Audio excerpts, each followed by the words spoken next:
klausytojai, šiandien vėl tokia tema, kaip sakant, vis dar vyksta stebėjimai kai kurių žmonių, kai kurie kaip bendrauja ir kaip įsileidžia bendrauti su kitais žmonėmis, vadinasi, ant kiek mes kartais neturime kultūros, net ne mes čia, galbūt, sakykime, kai kurie žmonės, ne? Tiesiog, žinote, galiu pasakyti vieną labai elementarų dalyką. Jeigu žmogus bendravimo stilių turi su klientais, su draugais, su pažįstamais ir taip toliau, tai šitą bendravimo lygmenį arba šitokią komunikaciją šitas žmogus turi ir su kitais žmonėmis. Tai vadinkime, su vaikais, su dar kažkom ir panašiai. Todėl šiandien šiek tiek tokia tema apie tas moteris. Galbūt net moterims akcentuosiu šitą žinią dėl to, kad kartais mama užaugina arba tokius pačius vaikus, kokia pati yra, ne? Ir vaikai tęsia tą mamos komunikaciją, arba kiti, kaip sakant, eina kitu keliu, vadinkime, nenorėdami būti panašus arba matydami, kaip iš tikrųjų yra negerai, renkasi kitą kelią ir vadinasi pradeda kitokios komunikacijos mokytis. Šiandien elementarus momentas, ne?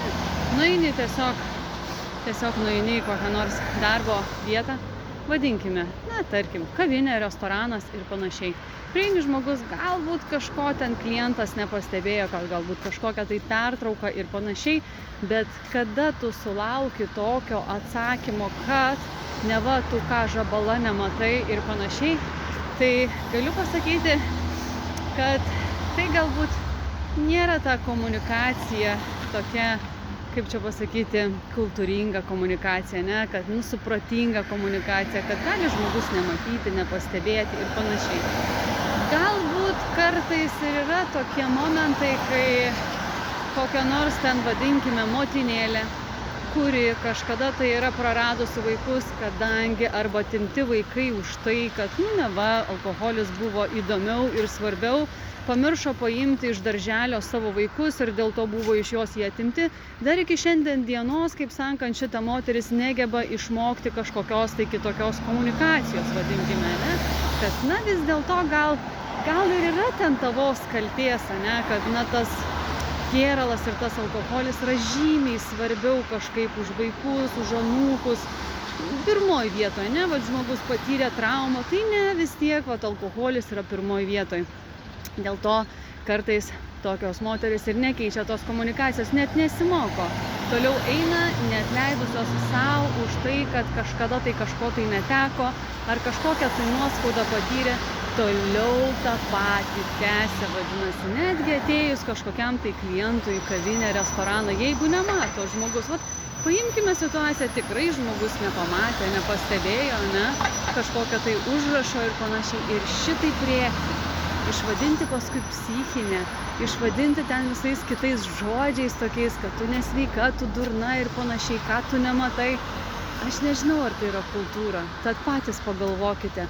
Ar tik tai nesulauksite, kaip sakant, atitinkamos karmos už tuos tokius veiksmus, arba už tuos tokius, kaip sakant, neprimimo darbuotojus, arba ateis klientai, kurie vis rodys jums tą patį, kol galų galiausiai gal ta kavinukė turės ir išsikraustyti iš tam tikros pastogės, kaip sakant, nes sekantis restoranai arba šalia esantis restoranai kažkaip tai geba mandagiai priimti tą klientą, nes kiekvienas klientas yra uždarbis jums. Vadinasi, bet kokiu atveju kiekvienas klientas ateidamas, atsinešdamas kažkokią tai pinigų sumą, jisai ateina tam, kad pas jus skaniai pavalgyti. O jeigu kažko tai nepastebėjo, o galbūt ir skaityti žmogus nemoko, o gal turi invalidumą, o gal regėjimas prastas, o gal šiaip nepastebėjo, tai kartais, žinote, tas toksai, vat, kai žmogus pats iš tikrųjų jaučiasi kaltas dėl savo praeities kažkokių tai įvykių, tai dažniausiai tą kaltinimą ir va tokį ant kito žmogaus metimą jis toliau gyvena tame pačiame, nors iš esmės situacija tai kita. Tad mielos moteris, tos, kurios per alkoholį patyrėte kažkokių tai nuoskaudų, praradote vaikus, pamiršote kažkada tai gyvenime anksčiau juos pasimti iš darželio, nes alkoholis buvo tuo metu pirmoj vietoje, ne? Vat svarbesnis jo, tai nekaltinkit paskui kitų, nepilkit šito purvo ant kitų žmonių, nes esmė tai yra visai kita, ne?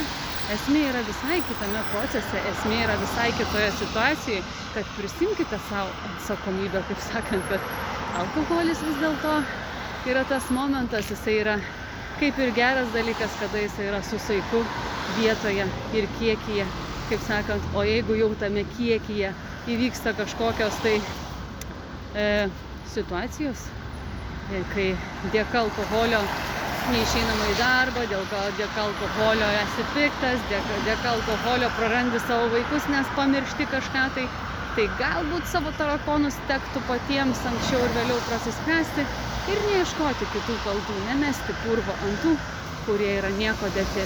Neduok Dieve, jeigu dar yra vaikas, kuris iš tikrųjų gal kažko tai nematė, nepastebėjo ir panašiai.